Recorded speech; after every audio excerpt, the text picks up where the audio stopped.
Sembako yang diberikan hari ini beras, gula, minyak bima oli, telur ayam dan teh kotak. Itu harga sembako 288.000 jumlah sembako. Nah, setelah itu kita tambahkan supaya tidak ada pembagian pada bulan Ramadan. Kita tambahkan uang bulanan. Jadi uang bulan April kita bagi bulan ini. Jadi April nggak kita bagi uang lagi nanti, udah kita bagi sekarang. Karena April nanti bulan puasa kita nggak ini lagi, nggak kita berkumpul lagi. Terus tambah uang mamegang.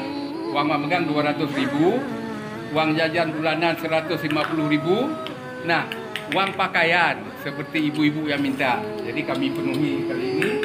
Seperti ibu minta uang untuk baju lebaran kita kasih uang langsung, beli sendiri. Kalau dulu 400.000 baju plus kain sarung.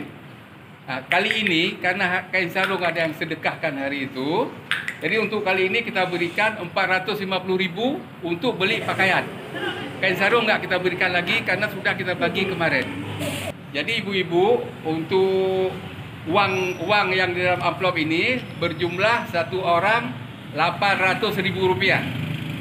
Jadi isi di dalam amplop ini Rp800.000 plus sembako Rp288.000. Jadi total untuk satu orang anak Rp1.088.000 untuk hari ini. Nah, jadi jangan ibu buka amplop kok nggak sampai 1 juta uang. Jadi yang 288 sudah kita berikan dalam bentuk sembako. Nah, jadi uang kontan ini kita berikan 800.000 per orang.